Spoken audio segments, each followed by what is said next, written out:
Good afternoon, everybody. My name is LaVon Mitchell, and I'm your host and moderator for tonight's program.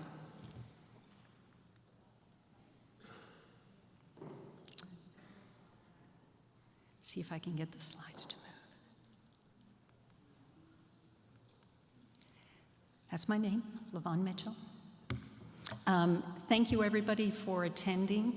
This is the Tellico Village Residents Association POA Candidate Forum. Thank you for everybody that is here. Wanted to give you an idea of what the forum is about.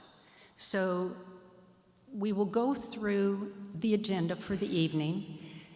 The POA board responsibilities and expectations will be presented by our current president, John Orr, of the POA, and that will be followed by candidate self-introductions.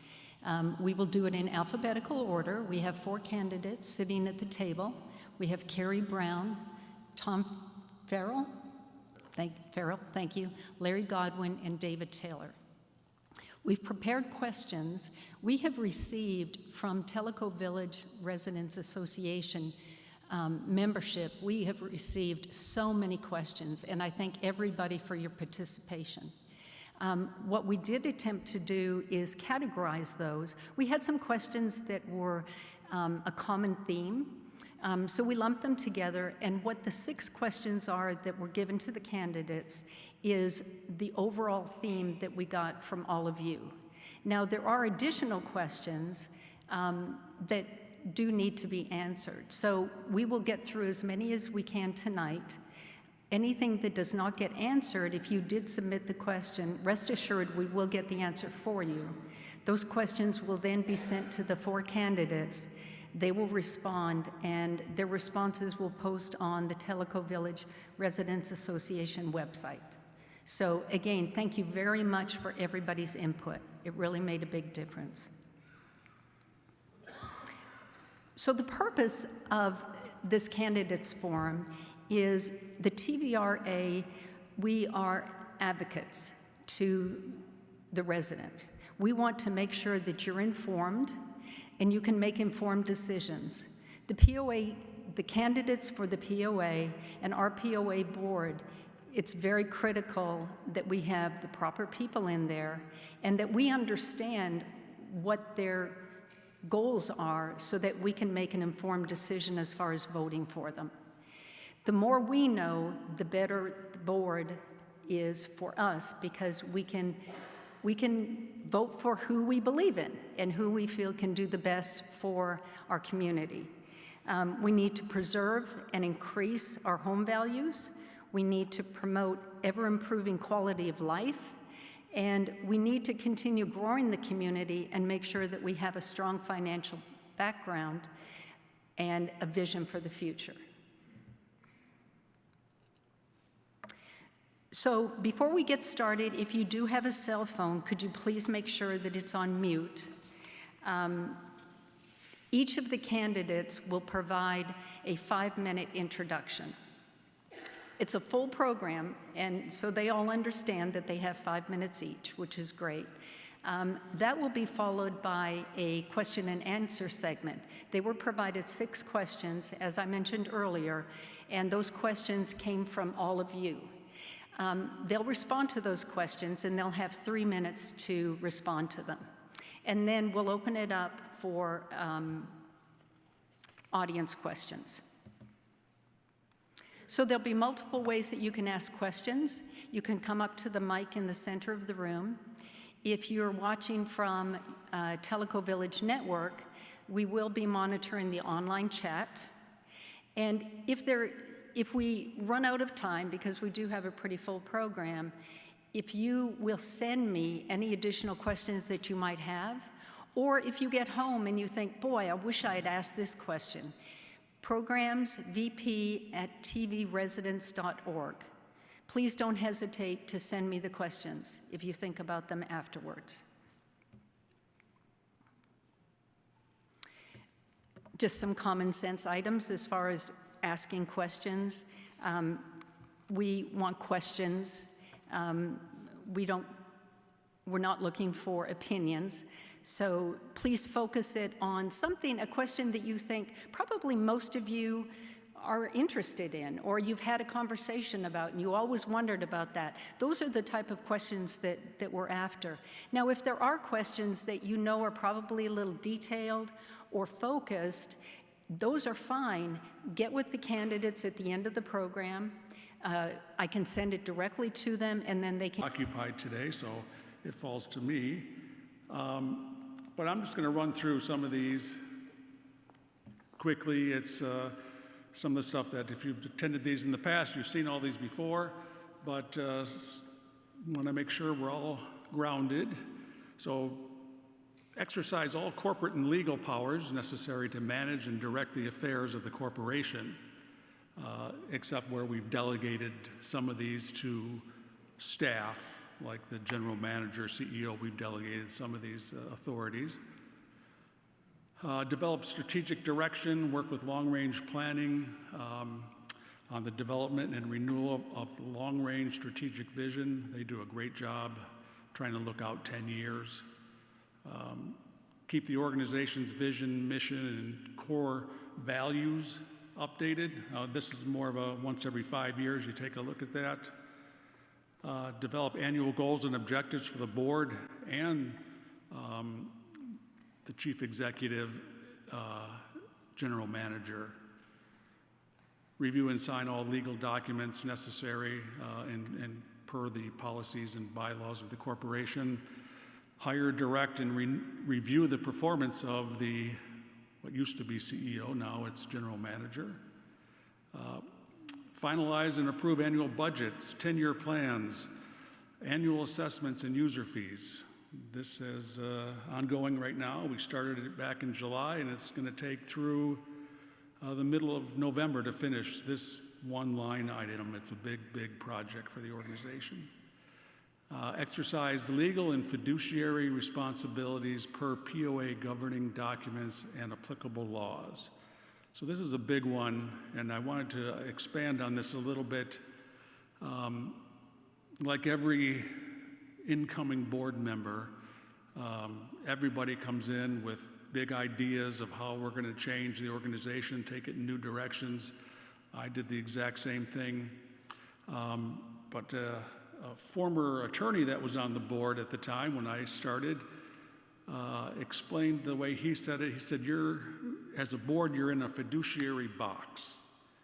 And that box is created by the Tennessee Nonprofit Corporation Act, which he summarized in this sentence here. It's basically, a director is not liable for action or inaction if the director relied upon information and reports prepared by professionals and experts or a committee of the board as to matters within its jurisdiction.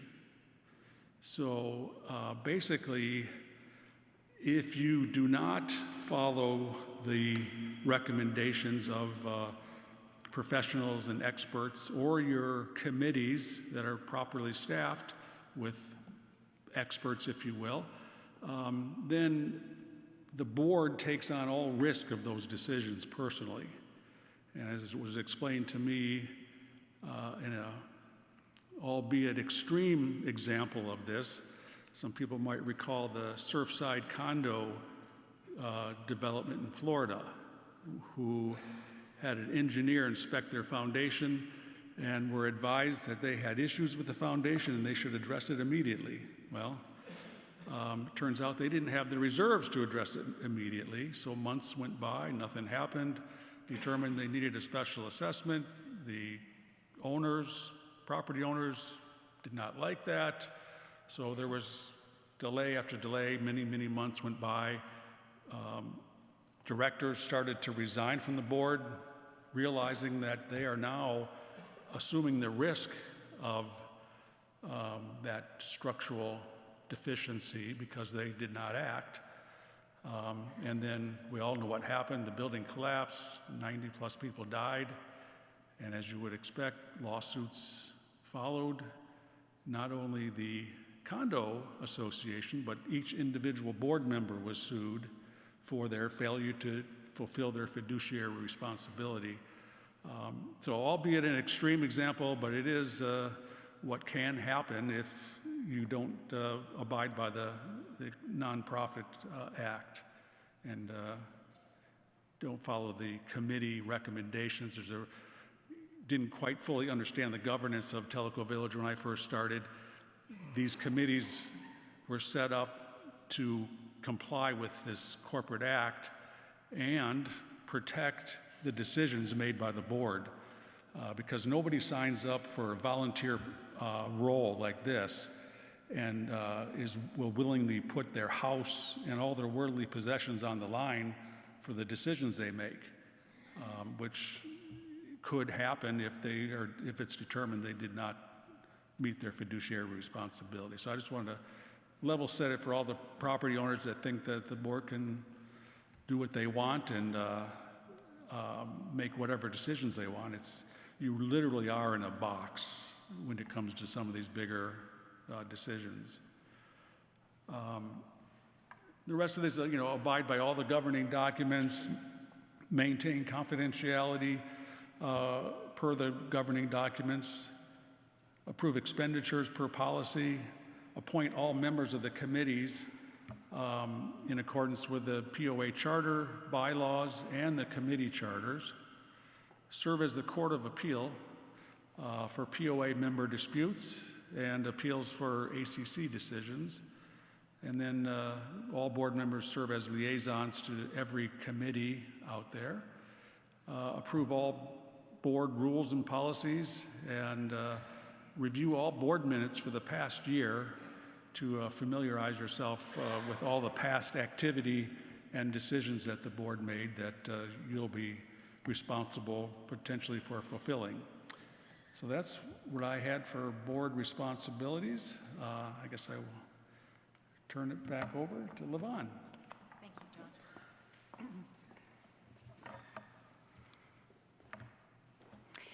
So let's meet the candidates. We have them lined up in alphabetical order. We have Carrie Brown, Tom Farrell, Larry Godwin, and Dave Taylor. Do you prefer Dave or David? Do you prefer Dave or David? David? Okay, thank you.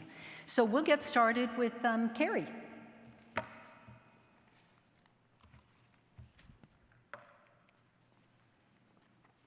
Thank you, Ms. Mitchell.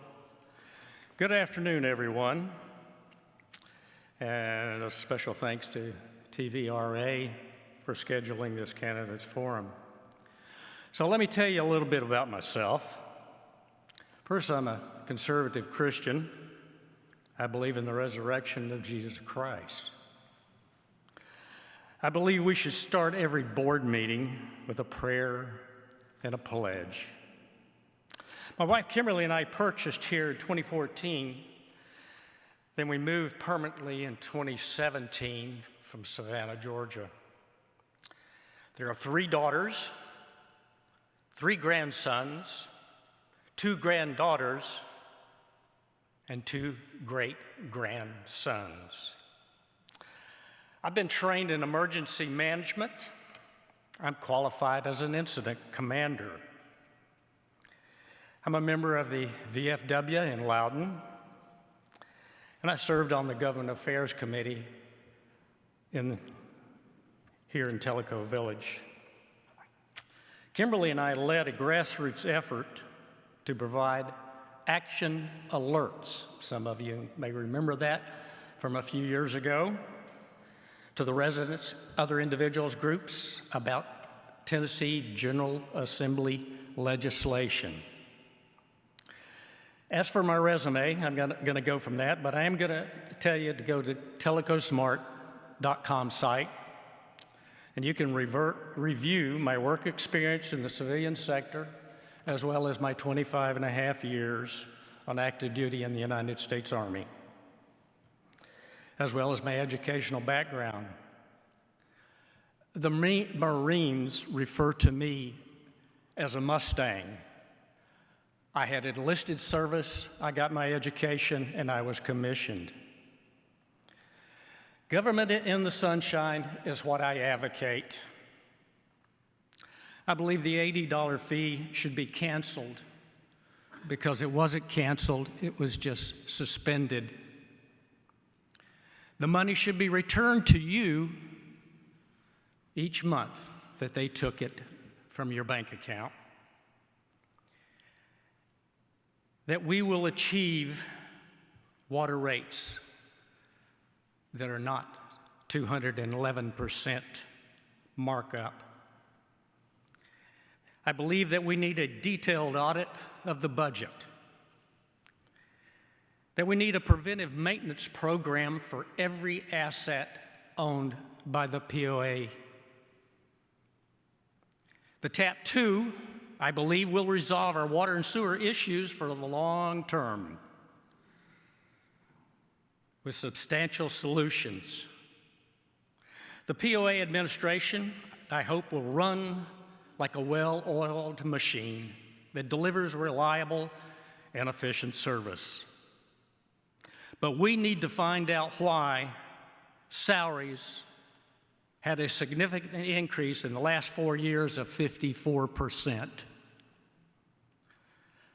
Respect, I believe, is necessary to be the norm of our community, and we speak truthfully and we listen to one another, and we avoid anger and division.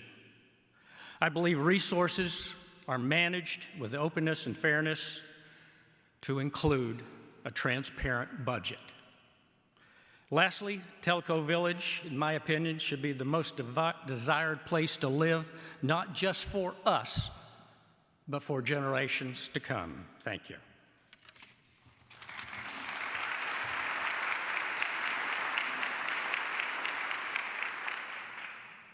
Thank you, Carrie. Tom? You do have a slide. Thank you. Good afternoon. Thank you all for coming. Thank you for having me. My name is Tom Farrell, and as you've probably surmised, I'm running for the POA board. I was born and raised in Jersey City, New Jersey. My dad was an ex-Marine who, very young in my life, became a paraplegic, and my mom had to become the primary breadwinner. She went to work for the Hudson County Sheriff's Office, which you probably know is Sopranos country, and she retired many years later as a Gold Shield detective. So we're kind of very proud of that. My mom passed away a couple of years ago at 103 years old, living by herself. Very independent woman, proud to have her.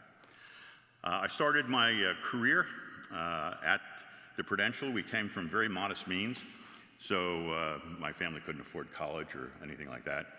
But I was fortunate enough to land in a leadership program at the Prudential, where they structured my work hours so that I could work 40 hours a week while pursuing my bachelor's degree and my master's degree. So I received my bachelor's degree from St. Peter's University and my master's degree from Seton Hall, both in accounting and finance. At Prudential, while I was there, I became part of a small group called Subsidiary Operations, and we broke Prudential off of the traditional life insurance business. And we formed a reinsurance company, a real estate company, a brokerage house, and ultimately Prudential Property and Casualty, which was kind of interesting. And when I left there after 10 years plus, I moved out to Denver and worked for the Schwader family. They were the folks who owned Samsonite. And 5 of us worked for them and tried to find their next venture. And we did a number of interesting things there. We owned some private telephone companies, some communication firms.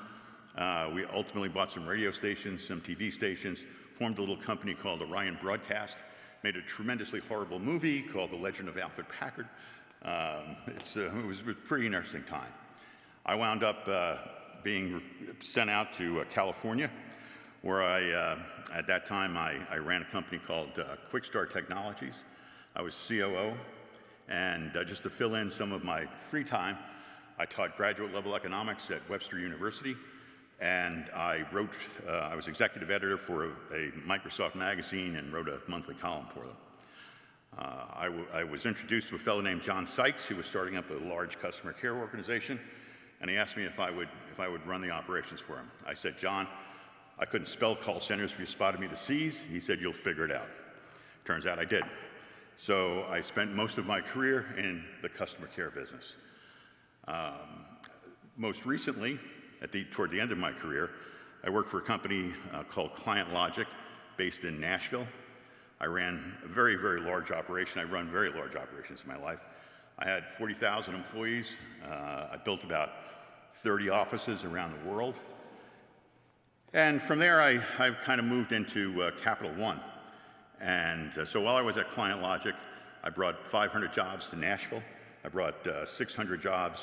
The 500 jobs in Nashville were for Apple. I brought 600 jobs for AT&T to Oak Ridge, and then ultimately became the COO of a company called InsLogic, which was acquired by Capital One, and we built the Capital One headquarters out in Oak Ridge, Tennessee. So that's kind of how we got here. And while we were here, my wife and I we figured out we were going to have our first child, and I said, holy cow, this is where we're going to be. We're going to live here. And made the plan that our daughter at the time, when she was coming into the world, would go to UT. And although he worked hard at that, turned out she decided to go to North Carolina. But a couple years later, 4 years later, in fact, we had a young son, Declan. Declan was actually born here at the University of Tennessee Hospital. He's now a senior at UT. We bought a home out here 24 years ago in the Village, bought a place downtown, hoping the kids would go to school there, and who knew that a plan would work out after 20-something years. So I think that validates my long-term planning credentials. Just wanted to pass that on to you.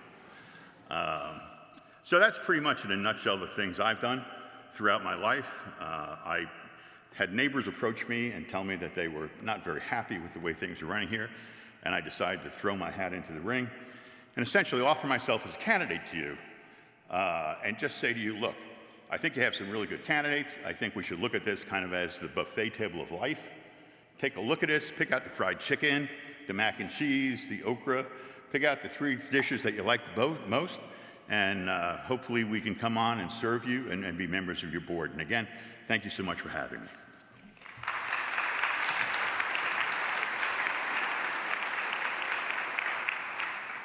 Thank you, Tom. Larry. First of all, let me say good afternoon. Can y'all hear me okay? I guess you can. It's bouncing off my hearing aids back here. I'm just making sure. I'll give you just many of you know me, well, a lot of people know me as Chief, but, you know, Larry's fine. I think it's some respect from some old friends. Just give you a little history. I was born in Borger, Texas. I think my parents were passing through, just to be honest with you. I was raised in Memphis by a single mom after I watched my father get stabbed to death on the streets of Memphis at the age of 10. My mom, she kept me in Catholic school, so I kind of had to go that route because of the nuns. But she made sure I knew all the police officers in the neighborhood because they took me home numerous times. I'm a Marine Corps veteran. I served with the 1st Marine Division in Da Nang, Vietnam. After I came home from Vietnam, I married my wife, Nina. She's sitting here in front. We do have 3 children, 2 boys, 1 girl. They all live in East Tennessee now. I got 9 grandchildren, 1 due in December. But they're all cops and docs. They're either pharmacists or they're police officers. And 1 just quit, though. He's a stay-at-home dad. I wish him all the luck in the world. Anyway, I have a bachelor's degree from Liberty University. And as I told you, I'm a retired law enforcement officer professional with 43 and a half years of service. I've served in various roles on the Memphis Police Department, including Homeland Security with the state. I'm a lifelong Tennessean. The only thing I've ever done is serve Tennesseans. I built my home here, or Nina and I did, in 1999. We decided to move here because a dentist invited us to come get a free 3-day vacation, and boy, did we jump on that with 3 kids and no money. And anyway, we came up here. Nina goes, we're going to live here. That was in 1993. That was in 1990. We did buy a lot, but we didn't move here permanently until the house was built in 99. We didn't move here permanently till about 9 years ago. I did while I worked in Nashville, we did transition. I kind of commuted from here to Nashville. But under the police department, I had over 3,100 employees. I had a $232 million budget. I never, ever came in over budget. Never. I also oversaw all aspects of the police department in implementing, well, it's called Blue Crush. It's data-driven policing, using analytics. We were the first to do it. It's a model agency. They messed it up, but it was a model agency with that. And what they did is Taiwan uses it, UK uses it. It's the greatest technology, I think, that I've ever seen out there. As a deputy commissioner, after I retired from there, as a deputy commissioner, I went to work for Governor Bill Haslam. Somebody asked me why you're running. Well, I got asked by a lot of friends to run. This board has spent the last 9 years deceiving the citizens of this village. Tellico Village has always been a beautiful place. You look around, you see the lakes, the affordability. We didn't hear much negativity 9 years ago. But about 9 years ago, the board changed. Private meetings, discussions, hidden directives and agendas, even to the point of trying to make this a no-gun zone. They tried to force residents to pay for trash, even though you didn't have the service. I'm going to tell you, we've got to refund the $80 that everybody has put out, and that is one of my main goals. They got a markup of 211% on our water. They don't make decisions. They just pick the ones they want. They hide behind an NDA, and I'm not going to read it to you. I've got it up here. You can't say anything to any resident. You're not allowed to. That has got to end. It has got to end. You can't serve the public if you don't work with the public and you don't build trust with the public and work together. There's too much knowledge in this village to overlook it. And it's not being utilized to its full capacity. And as a villager, as a resident, and that's what I am, I'm tired of it. Thank you.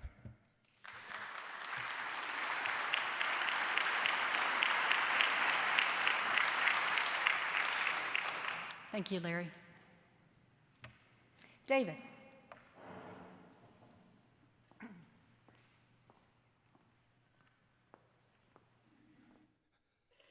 I wasn't born to be a preacher, so I'm not going to stand back there. I was born to be a conductor. I did my first performance when I was 5. I'm usually facing that way, but I will just think of you as my choir. I retired from 30 years as not just a lawyer, but the lawyer leading oversight of critical infrastructure and security at the world's largest financial exchange, the Chicago Mercantile Exchange. My intent in running is to contribute my lawyer skills to the range of competencies that a board needs. Carrie and Larry and I are running on the Tellico Smart reform ticket to give Mike Lackey and Joel Reed the supporters they specifically recruited to do what thousands of us voted for last year. Fiscal prudence with an end to tax and spend. Government in the sunshine with an end to secrecy. To govern in the sunshine, this NDA, I can't swear it's the current one because they're hidden, but it's supposedly the current board-required non-disclosure agreement that keeps everything in the real board meetings secret from you. That doesn't work. It has to go. And I'm running for restoration of the affordability and quality that the village was designed to have and that we all moved here for. We need to protect those that came a while back who are worried now about losing the affordability of their homes. Carrie and I and Larry and I are not clones.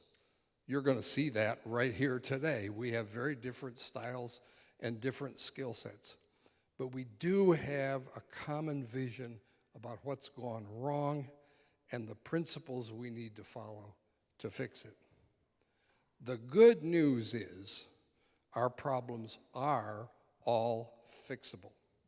And to do that, I ask you to exercise your right to vote, which I believe is a treasure and a privilege and a duty. And I ask you to cast your votes for Carrie, Larry, and me. Thank you.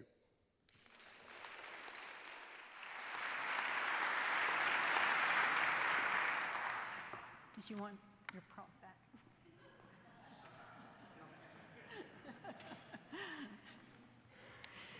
Thank you.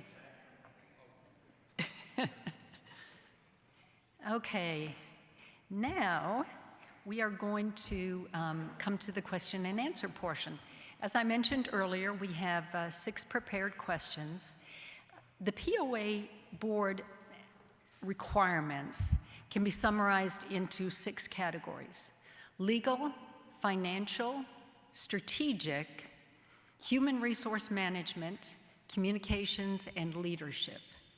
And the following 6 questions have been prepared in with these categories in mind.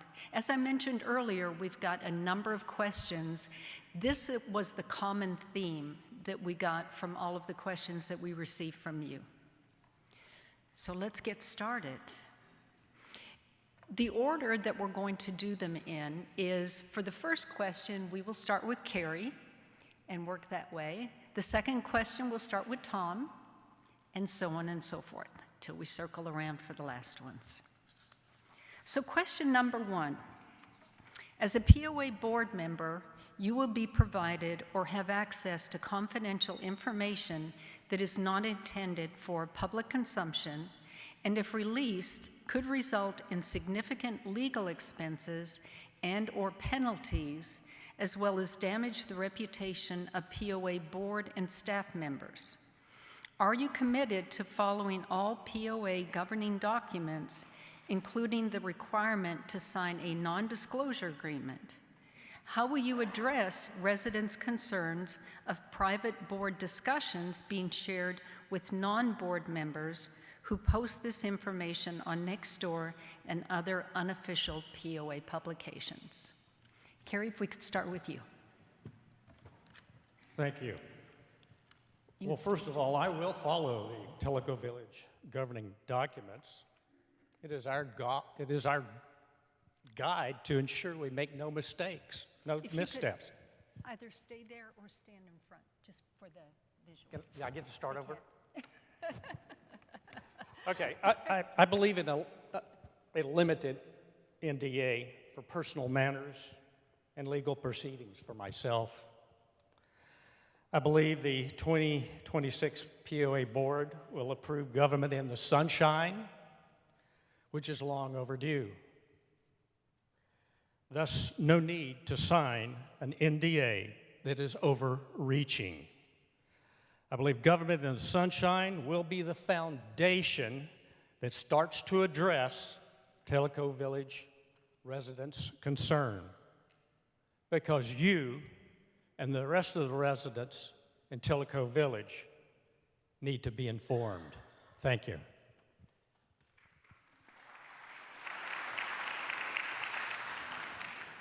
And you can just stay seated.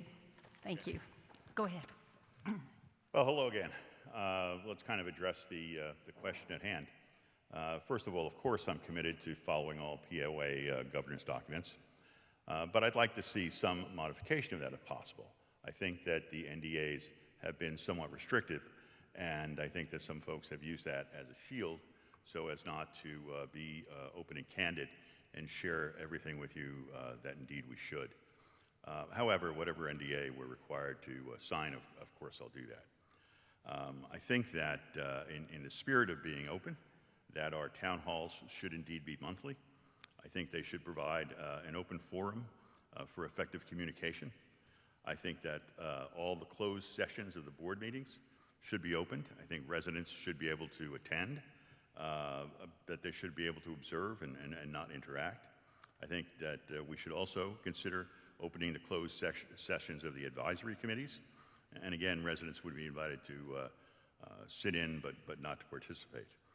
I truly believe that the only way to win back some of the trust that's unfortunately been lost is to be as open as possible. And I'm committed to do that. So I think that pretty much sums up where I'm coming from, and I think we can give some time back so we can get to other questions today. Thank you so much. Thank you.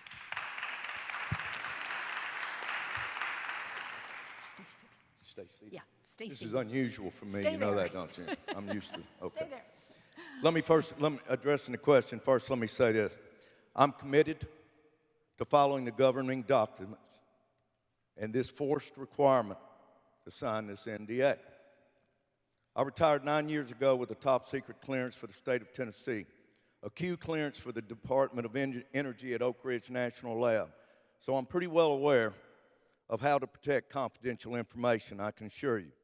Just so you understand, I would like to read this to you now.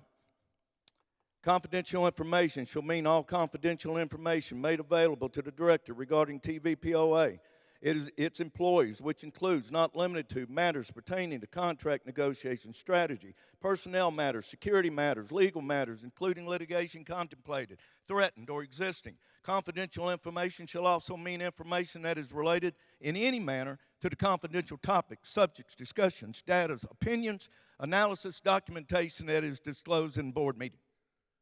What can I tell you? Nothing. Nothing.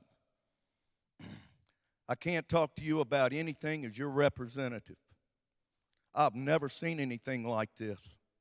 No council, no commissioner, no city, no government. My goal is to eliminate the current NDA, implement a much less restrictive one dealing with litigation matters, legal matters, personnel matters. Future board coming in January can talk to residents. It's time the board talk to residents. We need to build trust and in many cases seek expert input before making some major decisions that will impact the entire village. We need transparency. Let's start by operating in the sunshine.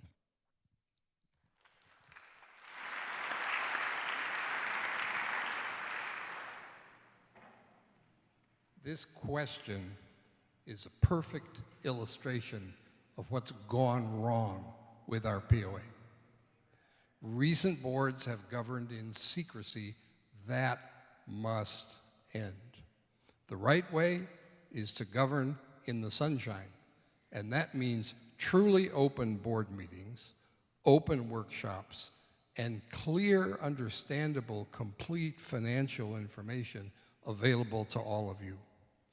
Our founding documents, by the way, do not call for or even mention a non-disclosure agreement. Proper NDAs just cover individual personnel matters, actual litigation, and some contract negotiations. Now we have secret meetings with a clearly improper NDA hiding virtually everything from you. The public meetings, as I've seen attending them over the last year, are a sham and a show. That must stop. So no, I will not sign the NDA as it exists. If you vote for Carrie, Larry, and me, on December 18, that NDA will end and be replaced with a properly limited one. The current wrong secrecy will stop, and your POA will be governed in the sunshine.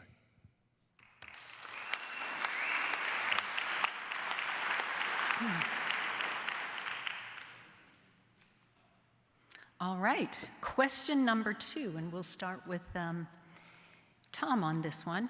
Tellico Village's multi-million-dollar financial affairs is unique with multiple diverse revenue streams, operating expenses, and reserve funding needs.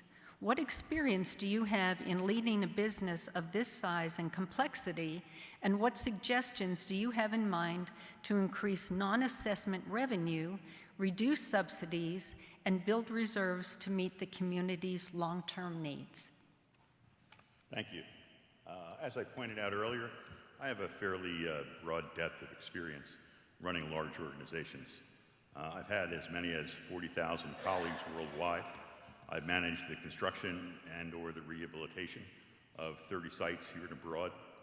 I've been on every major acquisition and integration team for all of the firms I've worked for, and I have extensive experience in focusing on optimizing revenue, implementing strategic expense controls, downsizing, or more properly, right-sizing organizations and staffs. I have extensive experience with RFP preparation, vendor selection, and vendor management. I also have a vast amount of experience installing continuous process improvement projects and maintaining those processes throughout the organization. The bulk of my experience has been in customer service and in operations. At the end of the day, I'm an operator. But I started my career as a chief financial officer, and I've been chief financial officer of a couple of publicly traded companies. I've been a corporate officer of firms up to $2 billion in size, and that's excluding Capital One. I was president of the insurance services division of Capital One, based in Oak Ridge. I was actually a property, casualty, automobile, homeowner, and personal catastrophe licensed agent appointed by 14 insurance companies across 50 states and the District of Columbia. I held over 1,000 insurance licenses at one time, which was kind of a fun thing to do. As I mentioned earlier, I brought a number of jobs to Tennessee. I brought 500 Apple jobs to Spring Hill, and in total about 1,200 jobs to Oak Ridge. I think that in this role, expenses need to be closely examined and thoughtful reductions need to be made. And we need to make sure that we really take care of and utilize our underutilized assets, kind of like our restaurants, for example. Our amenities need to be managed more holistically and not siloed. I think we need to do a more thorough analysis of bookings and rates for things like our golf courses. And I think that we need to make sure that we advertise better. We need to have signage up, for example, making people realize that the yacht club is open to the public and that those things are available to other folks. So again, I think I have a vast amount of experience in this area, and I'd be happy to bring those to bear to help the community. Thank you so much.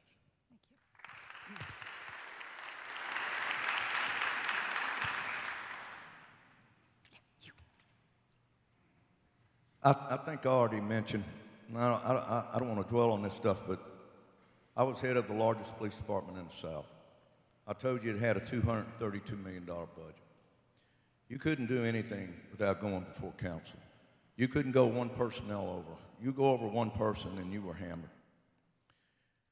I had a complement of about 3,100 people. I also was responsible for a $188 million budget with the Department of Safety and Homeland Security here in Tennessee. That budget included hiring, it included firing and furnishings and equipment and budgeting for vehicles, from the top to the bottom. The reserve study that we currently have, I believe, is deceiving. I think we only need about half of what's there. If we eliminated TAP, we go with TAP 2.0, we save millions right off the bat. You look at the line items in the POA funding. When a amenity doesn't break even, you do 3%. If the amenity break even, it ought to be flat. If I'm using the restaurant as an example, if the restaurants come in and they break even, you shouldn't have a 3% increase. Solutions could be privatization, could be outsourcing, sharing the cost with the group, using the amenity. We need to examine the salary structure. For the benefit of each resident, each amenity, again, must break even. We must have transparency. We must look at the data. We've got to look at salaries. We've got to look at positions. We've got to look at the complement. We need a top-to-bottom review. We need an audit, and we need to look at this budget. We need to dig into this budget. I have never went to a position anywhere, whether it was Governor Haslam or whether it was Mayor Harrington. The first thing you did, you better not take the other guy's word because it's stuck on you.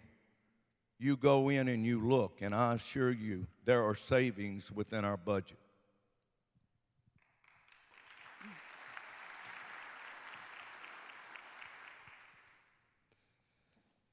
If experience leading a large business of this size was required for the board, several recent members wouldn't have qualified. Ed Grolleman came from Infotech, Mike Braddock came from Finance and Audit, Bob Brunetti was a judge, and if that's the criterion, you shouldn't vote for Marsha Blackburn for governor. Having a board where everybody has the same experience and skills is not a good idea. A board needs a mix of skill sets. A key function of our board is oversight, and I bring decades of experience doing oversight of Chicago Mercantile Exchange, the Intercontinental Exchange, which owns the New York Stock Exchange. My legal experience can help the board use good judgment. All through my career, I've paid special attention to connecting silos of different people isolated from each other and different information isolated so that synergy is produced. Regarding improving our finances, the village isn't in the growth stage as a business anymore. It's in the sustain stage. And our amenities are wonderful amenities, and voluntary revenue from them are key now. We need to focus our marketing on our amenities, first of all, to the villagers, next to the local area, and then more widely. I think our subsidies need to get a regular review. That's just good financial management. It would be great if we can put them on a downward glide path. They're probably going to differ a bit in whether they can get all the way to zero. We need to control spending. We need to find efficiencies. We need to grow voluntary revenue. And in doing all that, we need to tap the amazing variety of expertise that lives in this village. So we should maintain adequate reserves that are based on regular and accurate reserve studies and segregated reserve accounts. Thank you.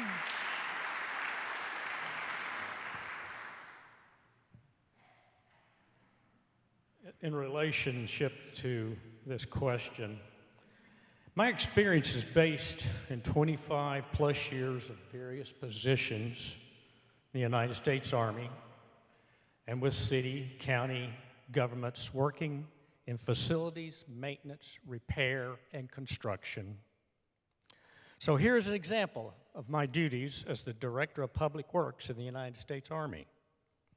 I managed a workforce of 600 located on 2 military installations with an annual budget of $100 million plus. I had 2 airfields. One of them was capable of handling a shuttle craft. 3,010 buildings are my responsibility. 1,291 miles of paved and unpaved roads. 3,132 sets of family housing.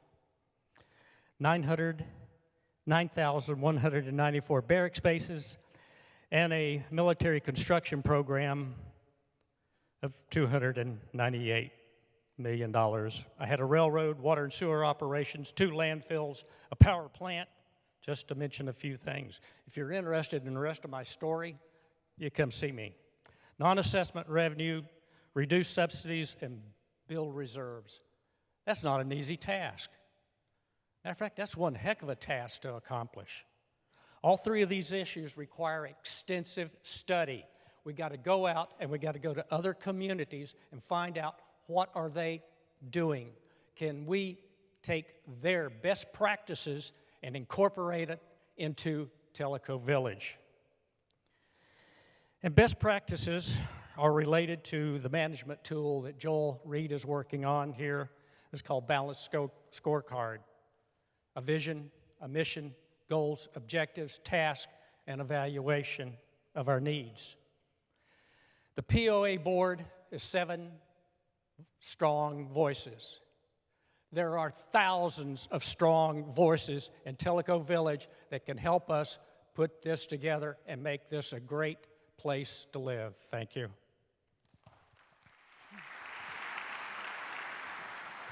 Thank you, Carrie. Oh. Question number 3. As Tellico Village nears build-out, board members must create a strategic plan that will meet the long-term needs of our community.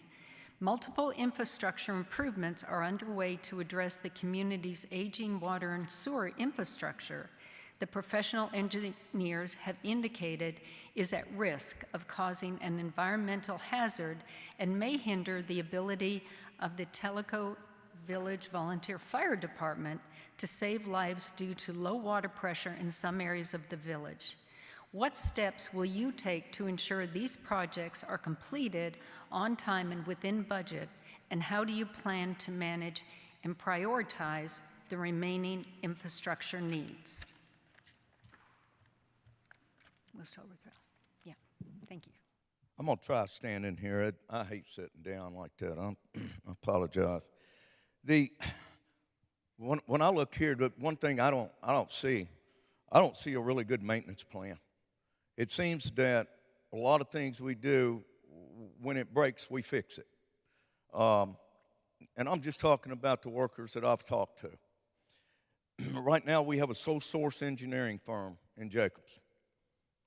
As I mentioned earlier, we need to end that contract. We need to move on with TAP 2.0. Infrastructure improvements require the following. We need an RFP for qualified utility engineering, firms experienced in small utility systems. Jacobs is a big company. The firm selected performs the scope of the work. The budget, limits not limited to exceeded timeline. We also have residents with expertise in this field. I sat there and listened to them in one of the meetings. I couldn't believe how many engineers were in one room. We need to listen to them. We're not. You can ensure that projects are done on time and within budget by a strong contract with a company with a great track record, not one that has numerous litigations in its history, and not one that we've paid out millions of dollars to, and I haven't seen a shovel of dirt yet. We need to move forward, and we need to take care of this because we're holding on to residents' money, and it's time to give their money back, and it's time to operate a little more efficiently.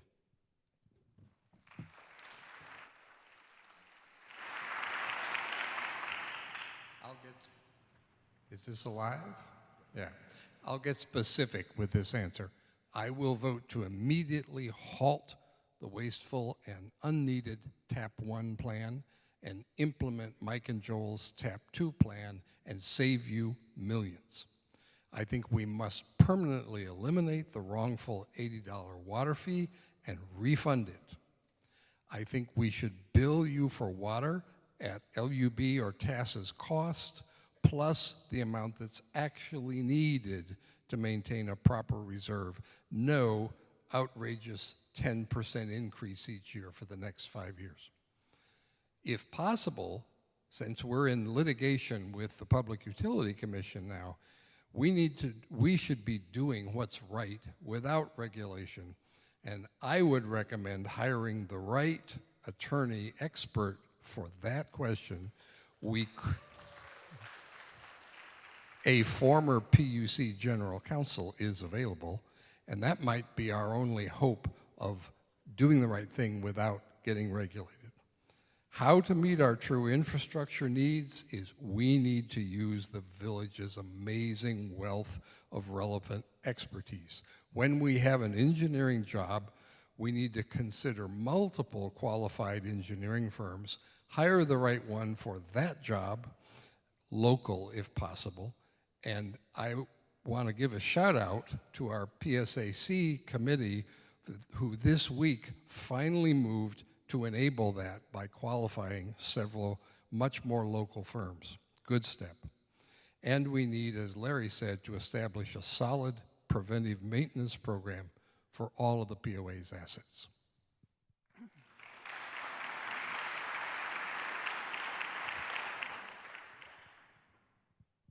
I'm going to sit for this one. we're talking about a strategic plan. What we're talking about is a long-range plan. We have a committee for that. Why not use them? Say, hey guys, go to work. You do it all the time, 5 years, 10 years. As for projects, it's important that a request for proposal be extremely detailed so that the contractors know exactly what to do. And we must hire a qualified project manager with extensive experience. And we must spell out in detail in his or her contract what we expect. I disagree with the current engineering firm that the main pump station is at risk to an environmental hazard. When it was briefed to the board, the committee responsible left out one critical piece. It's called do nothing. The main pump station works. The problem we have is LUB. They cannot take what we want to send to them. Until that problem is fixed, then we could start looking at doing a renovation to the main pump station. As for the remaining TAP 2 projects, I would refer you to the document on telecosmart.com website. The solutions are there, and the author of the document, it makes it clear. A second engineer company review is needed to ensure optimum solutions and cost. Thank you.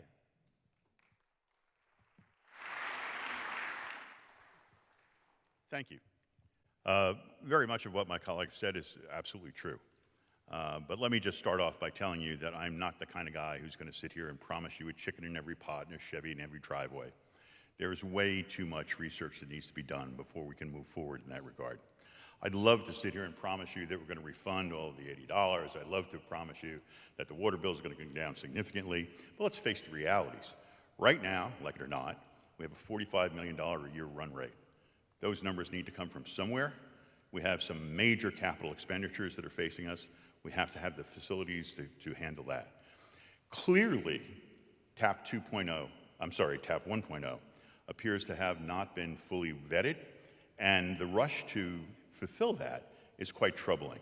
I think the most troubling factor about that is that we have single source engineers and we have a single source developer.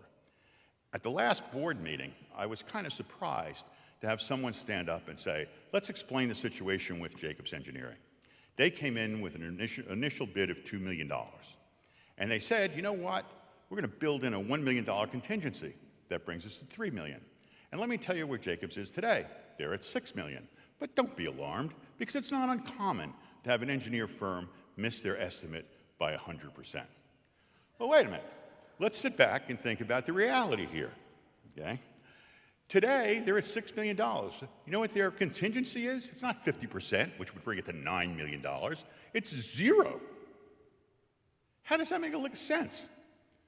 What we're facing with this choice is just a sad state of affairs. And how in the world did we foster an environment where we could have single bid contracts? We cannot stand for that. There is no universe where I've ever been involved where we had a single contract, a single bidder, unless we made it that way. And the only time we had a single bid vendor was when he was the incumbent, because generally we worked hand in glove with that incumbent to make sure that only one person would qualify. That's madness. That's not the way you run a business. It's not the way I've ever run a business. It's not the way I'll allow this business to be run. Thank you.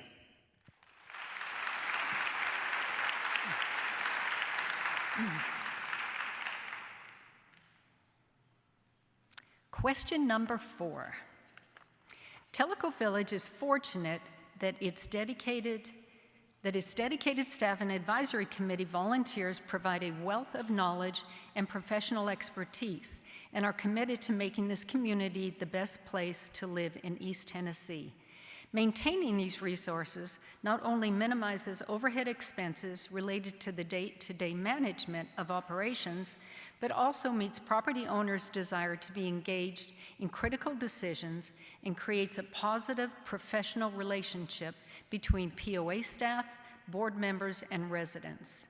What action plans will you implement to retain these valuable resources and enhance the relationship between POA board and staff members and residents? And David, I think you start. This village has an amazing diversity of expertise living here. I was stunned. It's a great resource. And our advisory committees are a great benefit to the village, especially in that they exist to make recommendations to the board. I believe our committee structure and process, though, need reform. The board needs to run the membership process, not the staff. If you look at our governing documents, that's the way it's supposed to be done. We have residents living here who have great experience in applicant interviews and selection of expertise, and I'm sure those villagers can help the board do this. The recent setup has been sometimes too much of a self-fulfilling prophecy. Too often, applicants have been picked to follow a party line, not for diversity in expert opinion. And then the committee votes for the party line that staff suggests or someone on the board suggests, and then the board points to the committee as requiring a foregone conclusion. It goes around in a circle. We need to break that circle. Staff should provide information to committees, but I don't believe they should run the committee and they shouldn't vote. The committee should do that. Committee workshops should be open so you can see what's really going on. As regards supporting our staff, our balanced scorecard business plan emphasizes staff input, learning, and growth as key to how we run the village. Specifically, I will push to get us accurate and anonymous staff satisfaction surveys from the bottom up and a suggestion channel so that staff who actually do the work can make suggestions about how we can do it better. I bring decades of relationship building with staff at many levels, and I'll put that to work on the board.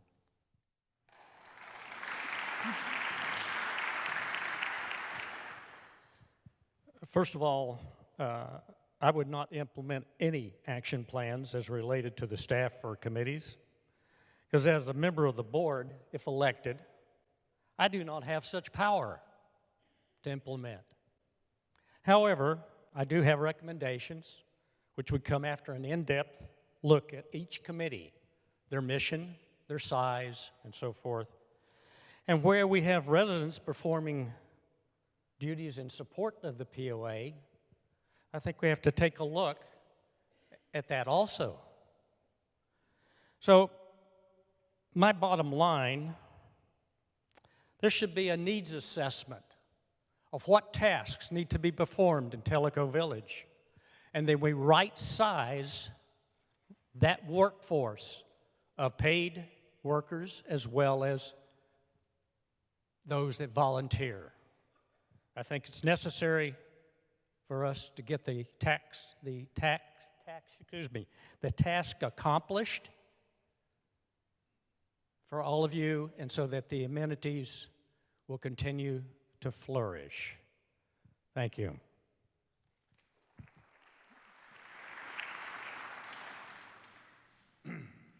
You know, I've always thought and believed that people are like diamonds. It's very difficult to find a perfect one. I don't know that one exists. As a member of management, what you need to do is recognize your flaw and surround yourself with people who are different than you are, people with different skill sets. If you hire people like diamonds who are flawed exactly like you are, you simply exacerbate the flaw and make it more subject to its fragility and its ultimate failure. So it's very important that we bring people into the mix with diverse backgrounds.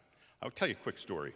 Whenever I brought anybody onto my management team, I would always ask them and say, have you ever noticed, you ever drive through a really fancy neighborhood and you find a purple house with a yellow door and orange shutters, and you look at it and you go like, oh my God, how could that happen in this neighborhood? Well, it taught me two things, and I wish my staff would understand that. That's what I taught them when I brought them on. first, bad taste knows no economic boundary. And secondly, that guy has no friends. Because he's surrounded himself with sycophants who stand up and go, "That looks terrific, purple house, orange shutters, you demand." No, you're not. You need to surround yourself with people who will tell you the truth, who will make you better. We have an outstanding pool of human capital resources here in the village. We need to take advantage of them. And we need to make sure that we take the best people who are unbiased, the best and brightest folks to consult with us. And we can't have advisory committees that report to directors who report to the board, because you find a situation where you hold down people who will be telling you that you've got orange shutters and a yellow door. What we need to make sure is that the advisory committees have the ability to buck, if you will, what they may be having imposed upon them by their department heads. We've always had a rule in business. We call it once around and up. If the advisory committee has a conflict with the department head, they should do it once and then bring it to the board directly and let us all take a crack at it. You should not be held down by creating an environment where folks can stand behind it as a shield and say, "Look, this wasn't my idea. I'm simply implementing the ideas of my department head. I'm simply implementing the ideas of the advisory committee," when they've all been in a stacked deck to simply back up your original perception. It defeats the entire purpose of taking advantage of the incredible pool and talent that we have available to us, and we need to do so. Thank you.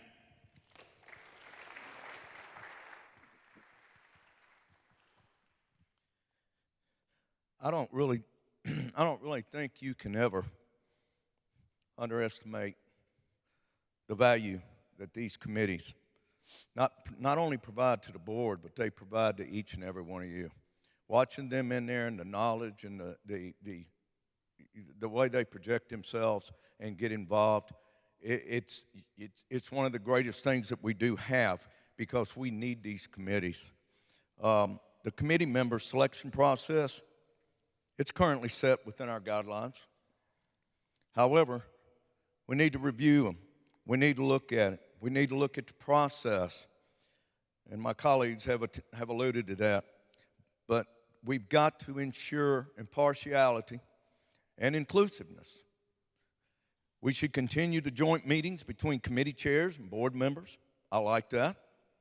Residents should be encouraged to view these committees' agendas, attend committee meetings, and view committee updates in Telegram and POA website. Perhaps we can implement a semi-annual committee appreciation and listening forums where residents can share ideas, camaraderie with committee members. You know, I talked real brief about the business plan that we had in Memphis. I don't want you to think I came up with that. I didn't develop it. I worked with the University of Memphis. But the most important information that I got came from every patrolman in the field, their boots on the ground. What do you need to make this work? How do we get this done together? If you work together and you build that team, and I'm talking about partnerships between the residents here, the board, we're supposed to be a team. Not a divisive team, but a team pulling the rope the same way and just get it done. Because it's your interest we are supposed to be looking out for. I'm a resident first. I told you that. And that's why I'm always looking to see what's going on. I don't know it all. I do believe you surround yourself with people that are smarter than you. You better, because you're going to stumble if you don't. But the bottom line is we have resources out there in the committees. We got to keep the committees. I like it, and we need to move forward, but I do think we need to look at it.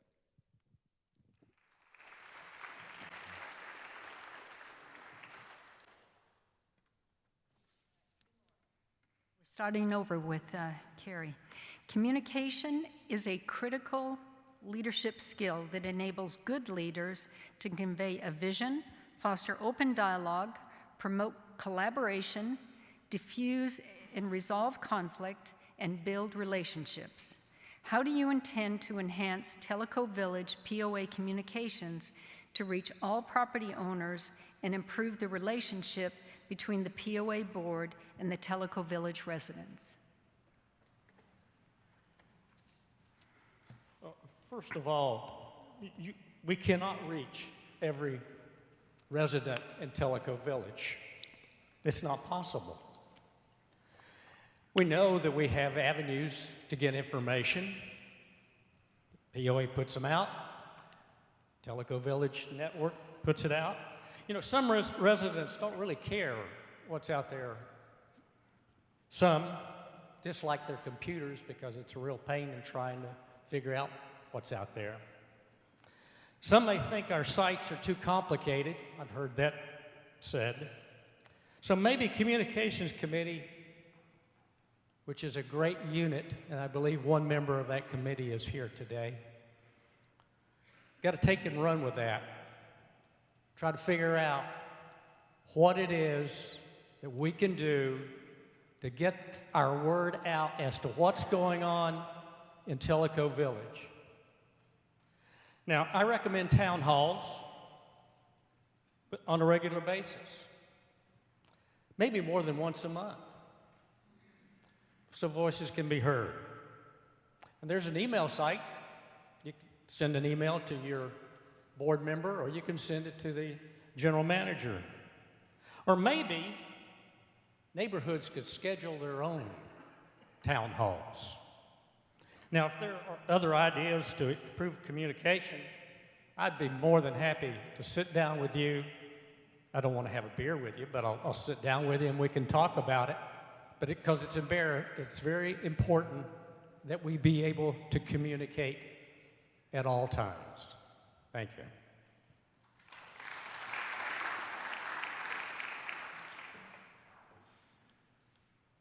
You know, I've learned throughout my career that good leadership comes down to clear communication, transparency, and integrity. I'd like to think that I'm a lifelong learner and that I'm an active listener. If elected, my commitment to you is very simple. I will listen, ensuring that every resident's voice is heard. I'll communicate so that you'll always know what decisions are being made and why. And I'll always put our community first in every decision with fairness and accountability.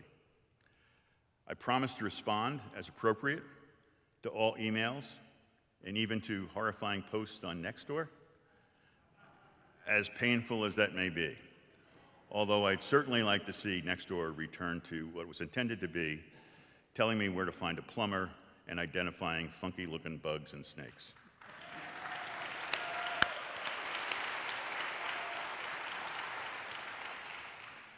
I think that town halls should be monthly and provide an open forum. And by the way, all of this has to be under the context of common sense. There are things certainly that can't be disclosed, things like matters of human resource matters, legal affairs, some contractual issues that may provide proprietary information. All of that, of course, needs to be protected. But outside of those common sense restraints, I think town halls should be monthly. They should provide an open forum for the folks. I think that closed sessions of board meetings should be open. And again, I don't think folks should actively participate, but they should be invited to listen. I think closed sessions of advisory committees should be open. And again, people would be listening and not participating. And I think that the board should offer an online question and response platform that people can use in lieu of Nextdoor to kind of get information directly from the board members that they've elected. That's really it. That's my thinking on communication. Be open, be clear, be honest, have a sense of integrity. And I'd like to think I'm able to offer that to you. Thank you.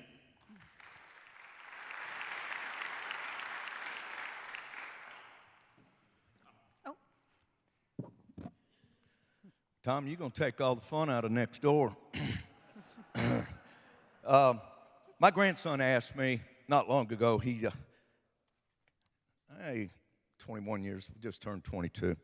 He said, Papa G, what's a good leader? I hear this stuff about leader. Just tell me a good leader. I said, well, I give you a one-line answer. A good leader knows where he's going, and he has the ability to get others to follow. I've always been pretty good at that. Some of them good, some of them bad. That's a one-line answer. However, you can't convey a vision, foster open dialogue, promote collaboration, diffuse and resolve conflicts, build relationships if you don't communicate. You're not part of it. I go back to the NDA. You can't hide behind that anymore. We got to communicate. We got to talk to our constituents. We got to be able to walk into a bar and you ask me a question and I can say, yeah, we were working on this or we're doing that. I may not be able to give you all the details, but if it's not one of the three things most of us has mentioned, personnel, legal, contractual, I should be able to talk to you.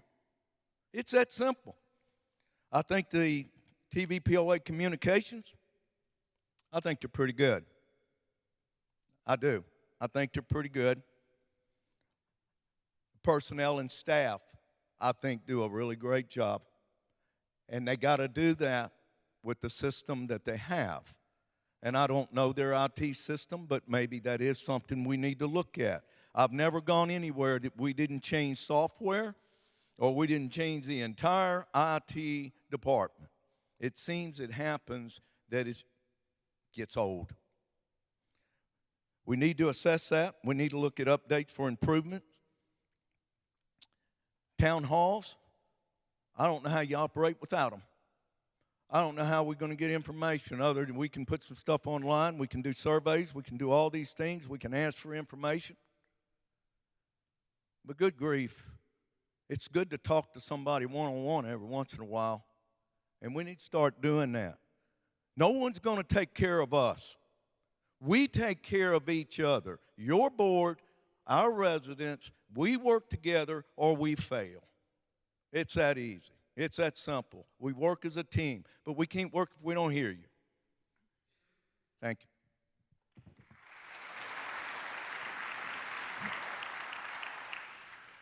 Communication has always been one of my strengths as an attorney and an oversight leader, from negotiating client settlements to leading the staff I supervised in open dialogue to building relationships with financial industry giants across government agencies and international regulators.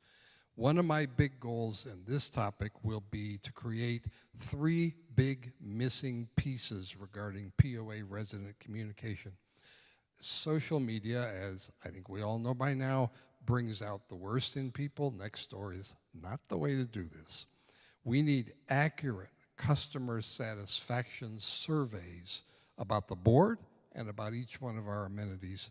We need a neutral, uncensored channel for residents to give input to the board, and especially we need accurate, scientific, random sampling of resident opinion.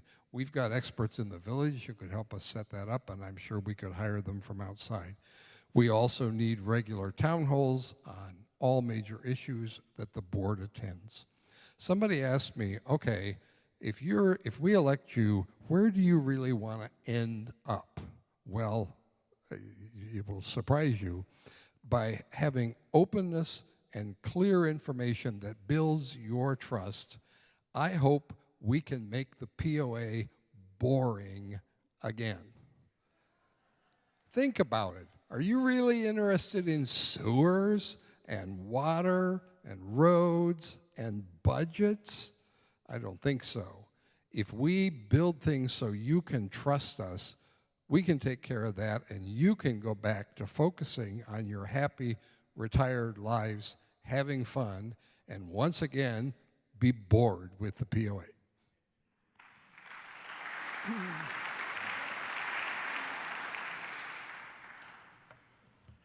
Question number 6. The majority of POA board candidates have some professional experience that aligns well with the roles and responsibilities required to fulfill this position. However, in other areas, candidates must rely on expert advice, be open-minded, effective listeners, ask questions, recognize and avoid biased remarks, conduct research, and use their own critical thinking to come to an independent conclusion that may or may not be the same as your peers? How do you intend to convince property owners that you are capable of employing these critical skills and that you will not be over-influenced by peers and or misinformation? Tom. Thank you. Of course, it's very important to understand. I break this question down into leadership. It's very important to break down how one leads and what is their experience in leadership. I encourage all of you to go to my LinkedIn profile. It's listed on all the documents. You'll find there a number of reviews of my leadership ability and the leadership roles that I've had over the years, and I think that'll answer a lot of questions for you. My wife, Terry, and I have 2 children, our daughter, Megan, and our son, Declan, who I told you is a senior at UT right now. Great kids. Declan is hindered a bit because he's tremendously dyslexic and has dysgraphia. And as a young man, we really had to spend a lot of time with him, working with him to make sure that his papers were all done kind of properly and the spelling was right and that kind of thing. And it meant that I got a chance to interact with him quite frequently. And he came to me one day and he said, "Dad, I've got to write a paper about people that I hold out as heroes." And one of the folks that I picked, the guy that is a hero to me, was Branch Rickey, because he did so much for sports. He broke the color barrier. It was just an astonishing thing. And and I said to him, "Declan, the reason Branch Rickey was a hero to me was because he was a great leader. He was a great manager. Branch Rickey's job was to field the best baseball team. And to do that, you have to broaden your horizons and find out who the best players are. And if you start to put layer on prejudice and say, I will only hire people who are just like me, I will only hire my buddies, I'll only hire from that group, you cut off the necessary means to field the best team. That's one of the things that we should aspire to in sports and in our daily lives. It should be a meritocracy. That's what it should be. You reward the people who do the best work. I think that the secret to successful leadership is self-awareness. It's understanding your flaws and inviting people onto your teams that excel in those areas where you may be weakest. And your job as a leader is to represent everyone and gather as much information as possible, have the ability to process that information in such a way that you're able to make fully informed decisions. So again, if elected, I promise to listen to my teammates, to take guidance and direction from them and from my fellow villagers, and really, like Branch Rickey, just to field the best team possible. Thank you.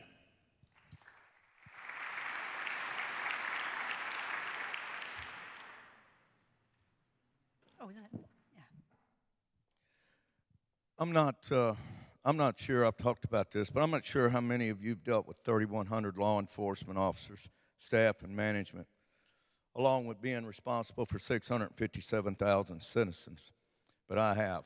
And in that course, have you ever seen 1,200 officers get so mad at you because you bought them a new firearm? Every one of them were so mad because they didn't get to pick the gun that they wanted to carry. You know what we did? We picked them up, and then it took 2 years, a year and a half, because we made everybody decide what they wanted. Then they were happy. Bottom line is, you better listen. If you don't listen, you're done. You better communicate openly and honestly. You're done. You cannot be influenced. When I saw that on there, influenced by peers, whoa. Subordinates, whoa. You better not be influenced. You better listen, but don't be influenced. This is all minimized by strong, straightforward communication and transparency. If you openly and honestly communicate to the staff, to the constituents, that you're building trust and partnerships, when you know you must implement an improvement or do something, just like I talked about the gun, when you know you're going to do that, we used to ask ourselves a couple of questions. First, how does this affect the employees? How does this affect our constituents? How much does it cost? And can we explain tomorrow what we're doing today? Because we don't deal with media here. I dealt with media every single day. And everything got leaked that they didn't want.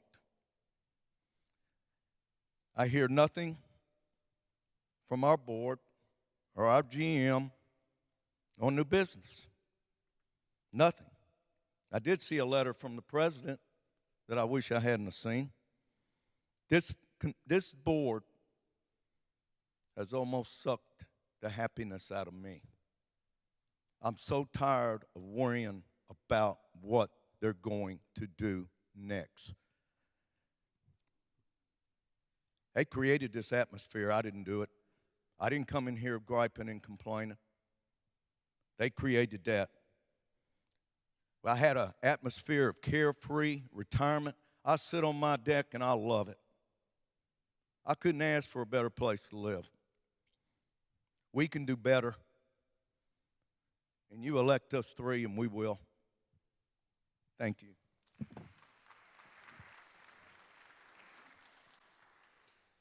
My legal career has been built on what's in this question. Let me tell you a little secret about lawyers. We don't know everything. Sometimes we don't know anything. We read up. Different cases need different expertise, so you have to seek it out and listen to it. Listening and then asking key questions is one of my strengths. Many times over the last year, I've asked a question in a board meeting or an advisory committee meeting, and I've heard, that's a really good question. I didn't always get an answer, but that's another subject. By the way, there is no such thing as misinformation. There's only truth and untruth, and the remedy for untruth is sunlight. I've been known for independence since childhood. Julia could tell you I haven't lost it. I'm going to put my heart on my sleeve a little bit on this one. Growing up, I heard this from parents and pastors and teachers a lot. The greatest want of the world is the want of men who will not be bought or sold, who in their inmost souls are true and honest, whose conscience is as true to duty as the needle to the pole, men who will stand for the right though the heavens fall. I'm far from perfect. I pray for forgiveness and mercy every day because I need it. But I promise you, if you elect me, I will do my best to live up to that.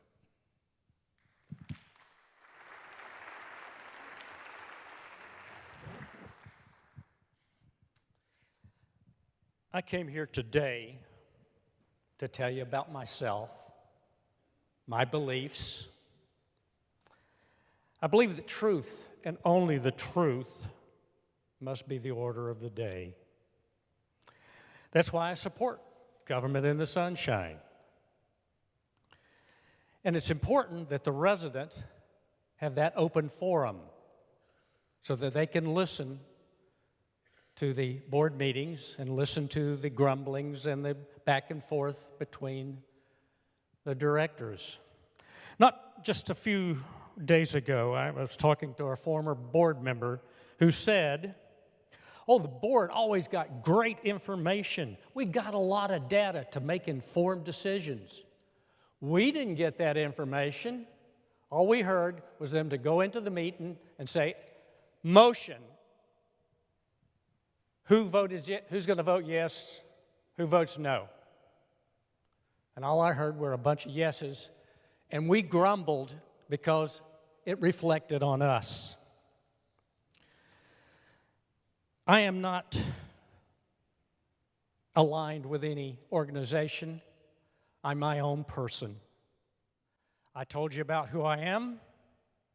I'm a guy with facilities maintenance and repair and construction background.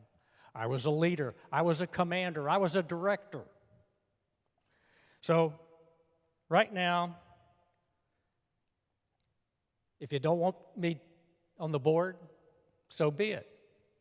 Make sure you get David and Larry. They're two great people. And that's just the way it is. Open communications is the foundation for success, in my humble opinion, and government in the sunshine is the first step. I have written and probably covered about 1,248 words today to get to this point to ask you, are you going to take the first step with me, Larry, and David to make a better Tellico Village? Thank you. May God bless.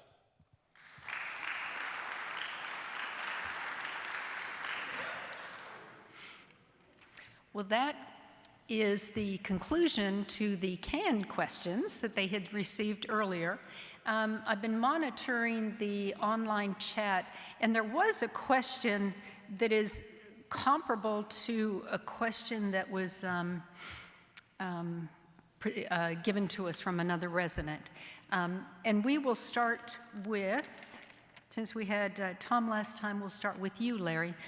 Many residents living here today moved to the area not only for the lake and mountains of East Tennessee, the lake and the mountains East Tennessee offers, but for the amazing amenities offered within Tellico Village. These amenities include 3 exceptional golf courses, pickleball, wellness center, restaurants, lake and boating access, and both social and recreational clubs that are second to none. If elected to the board, what is your stance on preserving these assets that not only provide us a wonderful daily life, but also play an important factor in maintaining our property value? And 3 minutes, we'll start with you. Yeah. I hope I heard you right, because it's bouncing off my hearing aids back here. You're talking about how we're going to preserve the amenities, the lakes, the mountains, the things, the golf courses. The golf courses, the restaurants, being able to boat. How do you protect those with all these challenges of trying to cut costs? How do we maintain our amenities to hang on to our property value? Okay. First thing I said earlier, I know there's money in the budget. I know there's savings in the budget. I know that we should be able to save somewhere around $20 million. Maybe we will, maybe we won't. Maybe we'll fall a little short. But I will tell you this, the amenities that we have, that's why we're here. The mountains, that's why we're here. The lakes, keeping them clean and doing the right thing, that's why we're here. The golf courses, I don't play golf. I love them, though. That's why I moved here, because I never was able to live around something like that when I was young. I used to see the beautiful homes on the courses when we lived in a whole different place. And I thought, man, what it would be like to live in something that's so beautiful. We must protect our golf courses, but we also can't subsidize and pay for everything through assessments. We have got to start managing better, look at outsourcing, looking at the things we need to do. I'm a boater.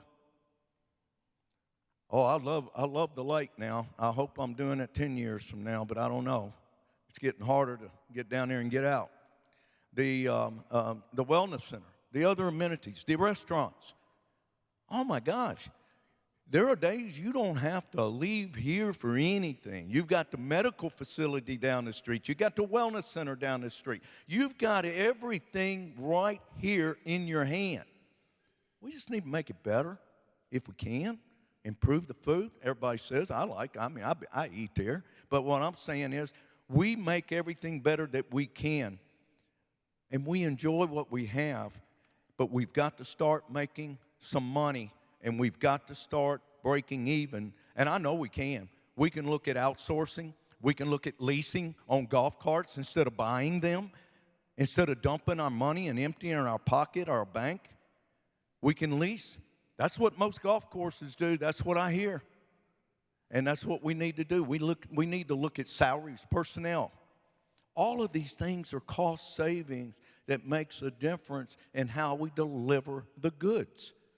And the more people that go, the more money we make. So if it's good, if it's nice, if it's affordable, we make more money. And we're good. And we're going to be fine. But we got to get in that budget. I haven't read into that budget. I will once I'm able and I can see everything. Thank you. Saved by the bell. So I alluded to this before. We're in the sustain stage as a business, not the growth stage anymore. And in the sustain stage, amenities are crucial. Our wonderful amenities are a huge part of why we all came here and a huge part of why we all love to be here. We need to keep that.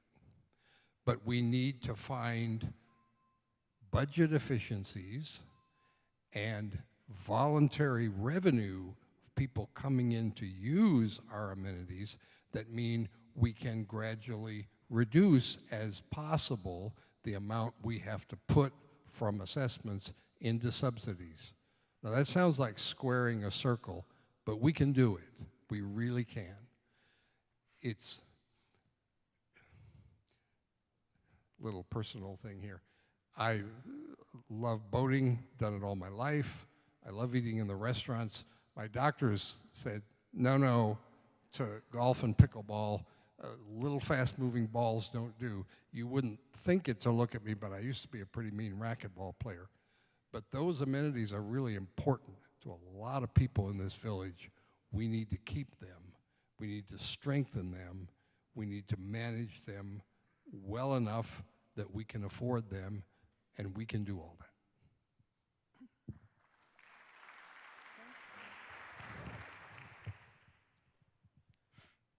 We have 12, I believe, amenities here. We also have this problem called inflation, and it's going to bite us every year, whether it's for purchase of chemicals for the golf course or whether it's costs for fuel, costs for all kinds of things associated with keeping us going. We got to remember that. Don't want to see a raise in the assessment fee. We got to figure out ways to use our amenities and keep them fully functional at all times to the very best of our ability. We just had some tennis courts redone. Boy, they look great. It was quite expensive. Not too long ago, they did a rebuild and a renovation of the pickleball courts. That's really expensive. So all of those things add up to us, for us, that we have to manage our budget very, very carefully. One of the things that caught my attention today was that in the last 4 years, our labor cost went up 54%. Think about that number. Have you ever been in an organization 4 years where your money for wages went up 54%? That's outrageous. We've got to fix that problem because that is tied to the amenities also. So we got a challenge, and I think we need to go out to other communities that are like us and get information. Look for the best practices that we could incorporate here. It's absolutely necessary for us to survive. Thank you. May God bless.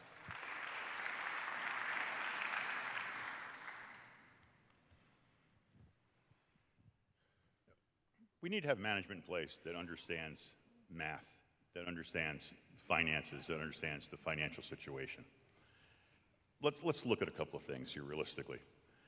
Expenses have to be managed, and they have to be managed thoughtfully. The math is very simple. If you reduce $1 of expense, that $1 goes right to the bottom line. So we have to carefully manage expenses, no question about it.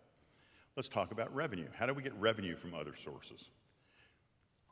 We have a tendency to look at everything here in silos. You've heard that term from almost everyone up here today. And we wind up playing this kind of game of fiscal whack-a-mole. And we stop back and go, oh, first of all, let's look at the golf courses. If we just charge $5,000 a round, problem solved. Well, it doesn't work that way. The golf courses run very much like a hotel. You have occupancy and room rate. And you have to have a very, very delicate balance between the rate, because the rate goes up, occupancy goes down, and you accomplish nothing. If you want to increase occupancy by lowering the rate, you accomplish nothing. So you need to have these very, very gentle balances as you move forward, and you need to take those things into consideration. Look at the restaurants. Right now, some people are very happy about the restaurants. They're saying, oh, everything looks good. Math. We have a number of restaurants right now, and soon we're going to bring Tenacity back online. We're going to dramatically increase the denominator. That means if we don't offset it with the numerator, we're upside down. And let's remember that numerator, if you generate $1 in restaurant revenue, maybe 12 cents falls to the bottom line. So you need an 8x factor to that revenue to compensate for expenses. Have employee costs gone up? I'm sure they have. I'm not intimately familiar with the numbers.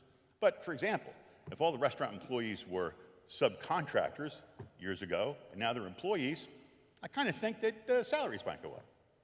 So you kind of have to have folks who know how to do this for a living and eliminate the whack-a-mole approach, look at this holistically, manage effectively, expenses first, but you really can't cut off your nose to spite your face. And at the same time, make sure that we're maximizing revenue. Look at our resources. Talk about the restaurants. The yacht club is one of the most beautiful things I've ever seen. It's stunning. There should be a wedding there every weekend. Maybe 8, 10, 12 a year. How can that be? How can maybe the VFW Hall in Farragut have more weddings than we have at the most beautiful venue I've ever encountered? How is that possible? There are places like the Villages that are packed all the time, and we can hire someone from there to do a study and help us take advantage of that for very few dollars. It'll make a difference. There are things that we can do here thoughtfully that will make a ton of difference. I don't know that you're going to cut expenses 50%, but it's the kind of thing we ought to look at. Thank you so much for your time.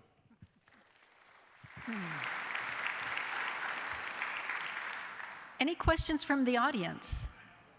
All right, come on up. I'm not a mole. Wasn't going to say that.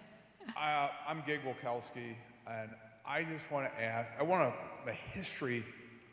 We have 2 board members currently who quit. We have one that was appointed to the board who had quit before, and we have one coming off the board, could run for re-election and chose not to. And they all sat up here like you guys. What are your thoughts on the quitting, the not wanting to do this anymore, and why do you want to do it when you have that kind of history? That's a simple question. We'll start with David. Well, I've been told I should have had my head examined, but I'm not sure it would have done any good. No, I want to do this because I love this place. Julia and I did 4 years worth of research to figure out the very best place to retire. I knew it wasn't DC. And we found this place and we never looked back. And I want it to stay that way. The affordability and quality that Cooper designed into this place is a perfect balance. We've started to lose it. I want to get it back. That's why I'm running. And I'll take a little riff off of Carrie here. 2 + 2 is 4, but listen to Dave Brubeck, take 5. That would be Carrie next.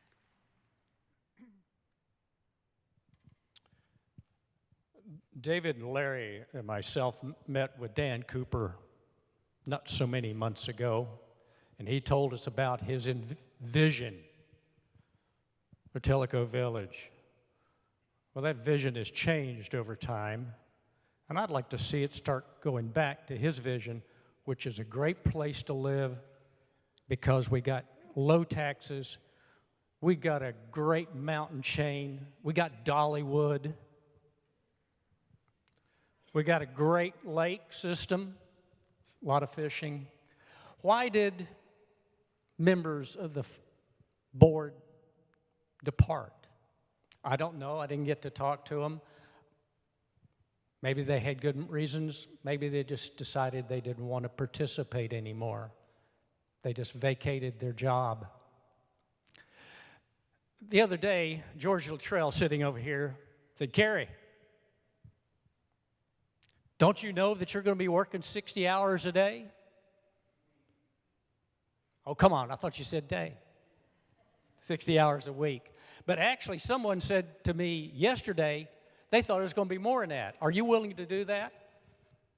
I'm retired, but there's nothing in the Bible that tells me that I should be retired. I'm supposed to participate in life. And I raised my hand and I said, I'm going to do this because I support Mike Lackey and I support Joel Reed in their efforts that they started a year ago.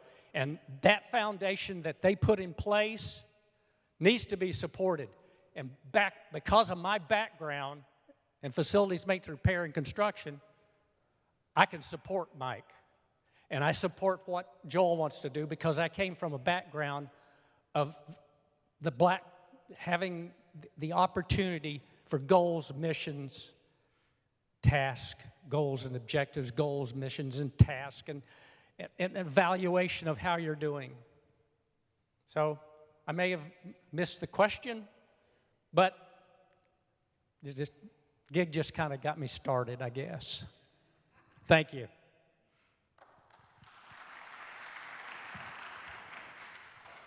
So I think part of the question was, why are people running from the ship? Why are we running, and why won't you run from the ship? So let's start with why are you running and why won't you run from the ship? I ask myself that every evening, and I've been thinking about that for the couple of hours that we've been up here. It's a hard job, man. There's no getting around it. This is a hard job, and it's a real job. Again, as I mentioned earlier, we got a $45 million run rate. We have massive amounts of capital expenditures. We have 415 employees. We have tons of vehicles. We have tons of assets. This is a small company, and it has to be run very effectively. You know how hard it must be to be an NFL coach? When you're an NFL coach, you're making $5, $6 million. You're coaching guys making $55 million a year. It's really hard to kind of supervise somebody when you're making $5 million and making $55 million. We'll make zero. And we're going to be managing folks who make pretty significant dough. And it's going to take a long time. This is not something, and I suspect one of the reasons that we may be in some difficulty is because some folks have approached this like it were a part-time job, like it were a hobby. This is not. This is a full-time job that's going to demand a lot of time and a lot of effort. And again, I implore all of you to take a look at the folks up here, decide what skill sets you think are necessary to make this a better organization, and select those people. I'm not part of the team, but I don't see that many major differences. I don't think you've heard anything differently from all of us that said, well, this guy is completely out of his mind, and this guy is, it's not the way it is. We are offering you a slate of folks, look at their skill sets, figure out what we need, and hire, that's what you're doing when you vote. You're hiring us. Hire the right people. Thank you very much.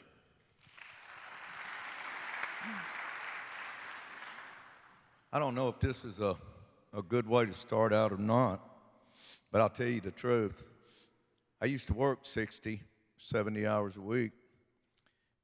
Right now, the mind is willing, but I don't know if my body can handle 60 hours a week. It might, but bottom line, I want to answer the first part of the question. You know, I don't know why people sign up. I don't know why they leave.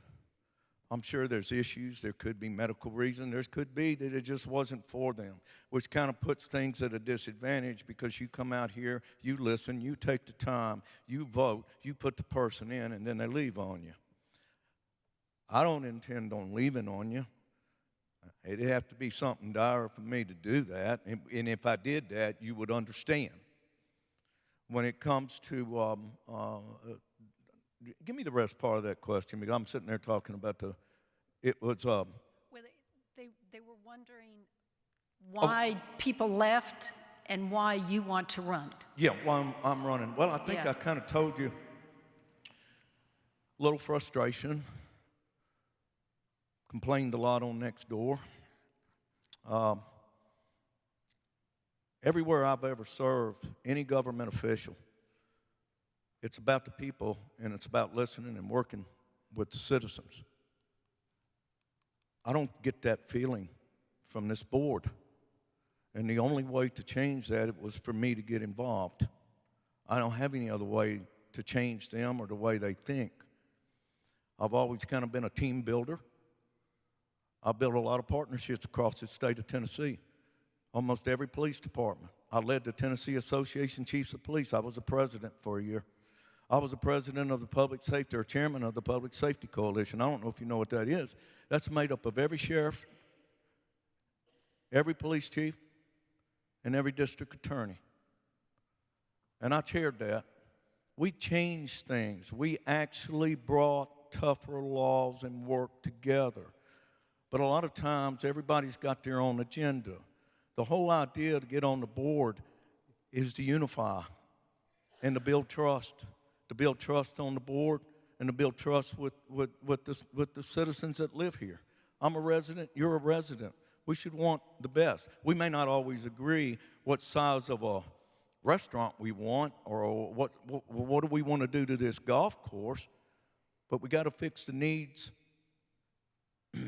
before the wants.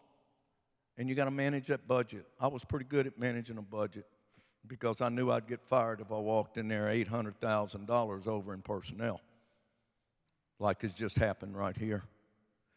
Bottom line is, too many people came to me asking me to run, and I felt the calling, and my time is up.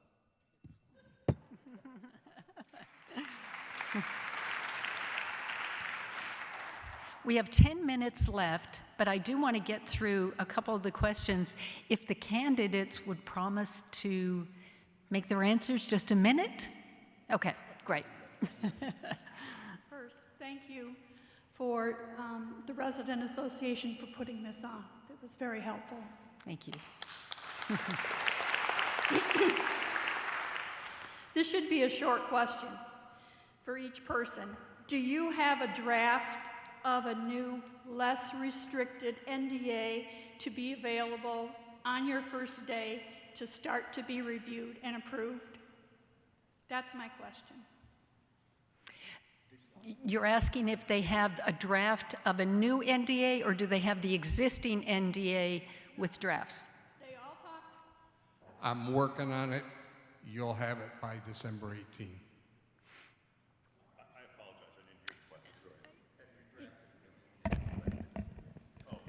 A new drafted NDA.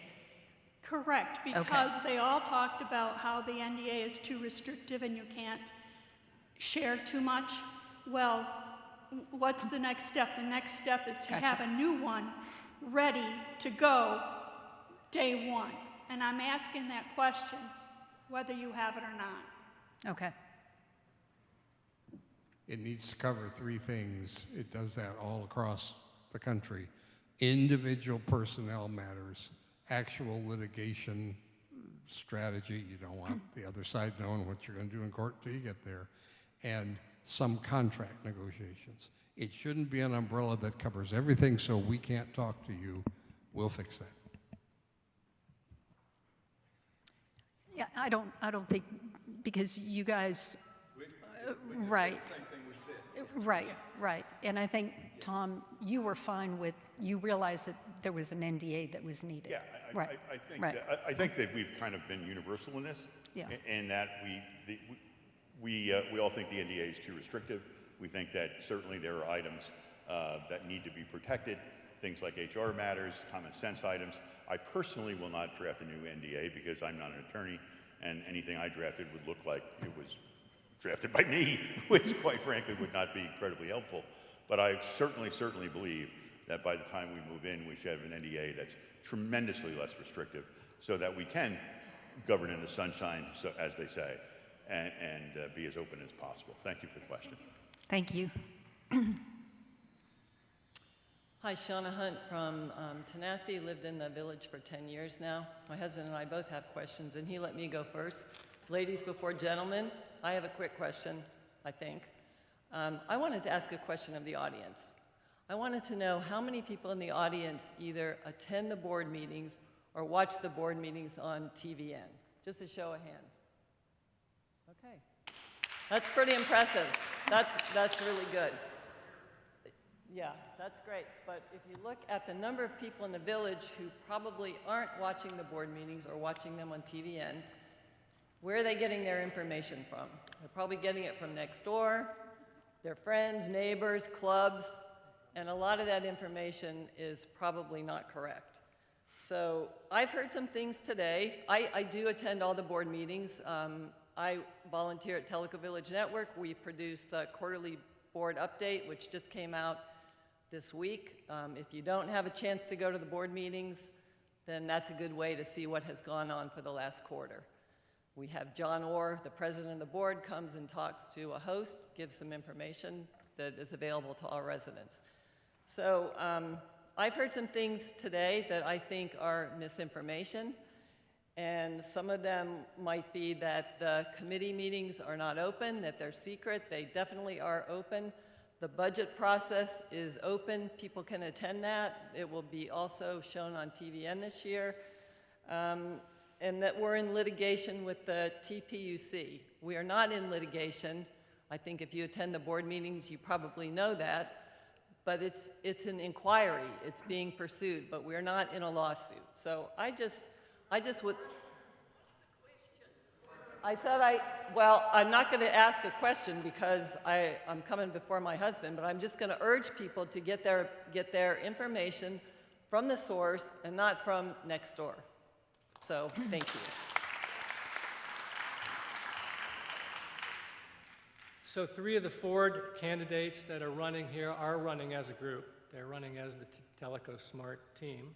And as an extension of the 2 candidates that were elected last year, Mike and Joel, which would create potentially, if all 3 of them are elected, a 5-person voting block out of the 7 on the board.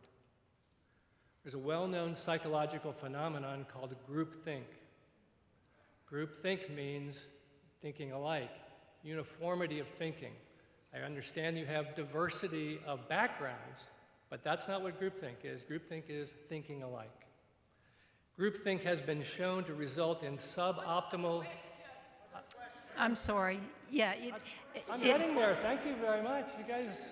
Yeah, we are almost out of time, so we really do need to have a question. I am getting to the question. Okay. Okay.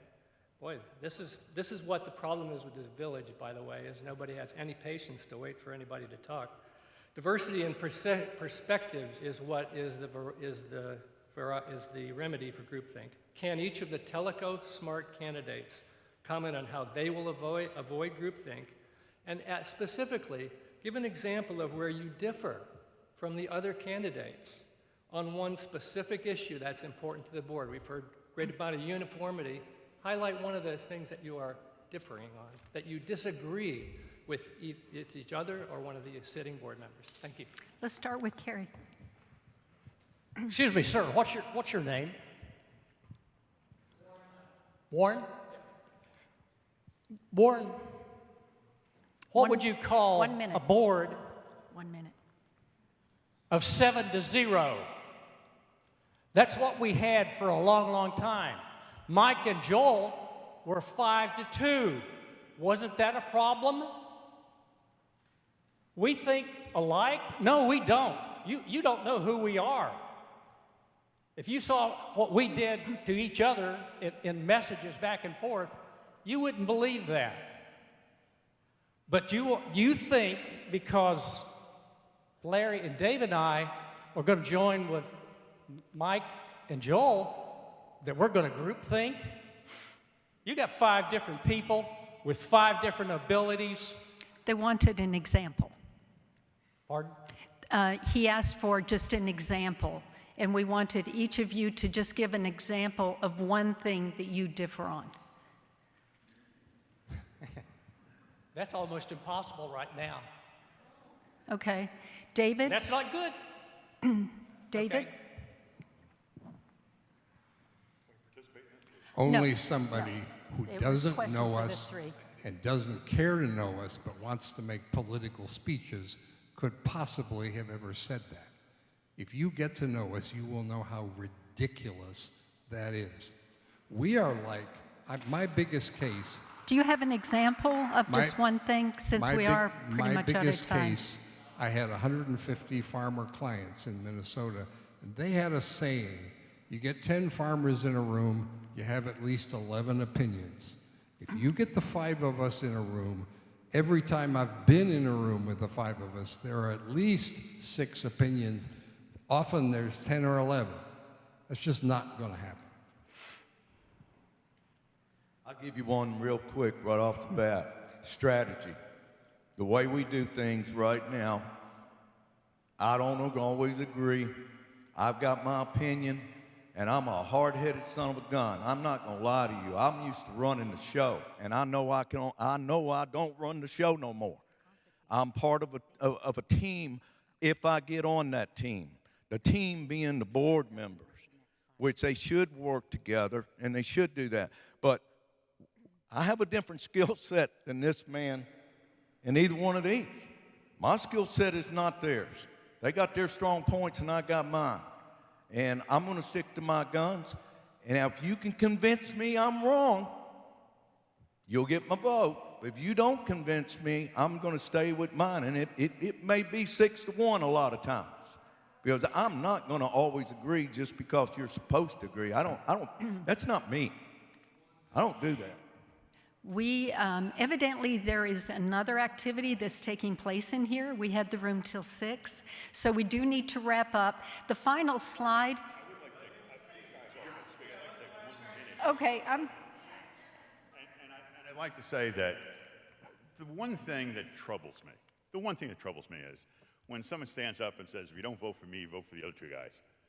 You know, I'm sitting here as well. What I've tried to convey to everyone is, what I'm trying to convey is vote for the 3 best candidates. So I don't have any problem that somebody's teleco smart. I hope that doesn't imply that I'm teleco stupid. But I don't like the idea that you stand up and say, if you don't vote for me, vote for the other 2 guys, and totally ignore Tom Farrell. Thank you. Thank you. Thank you. No, we are done. So these are the voting days, and this can also be found on the Tellico Village POA website. Important dates on when you need to vote and when the results will be shown. So thank you, everybody, for showing up. And if you have any additional questions, please send them to the email that was provided on the slide. And thank you. Have a good night.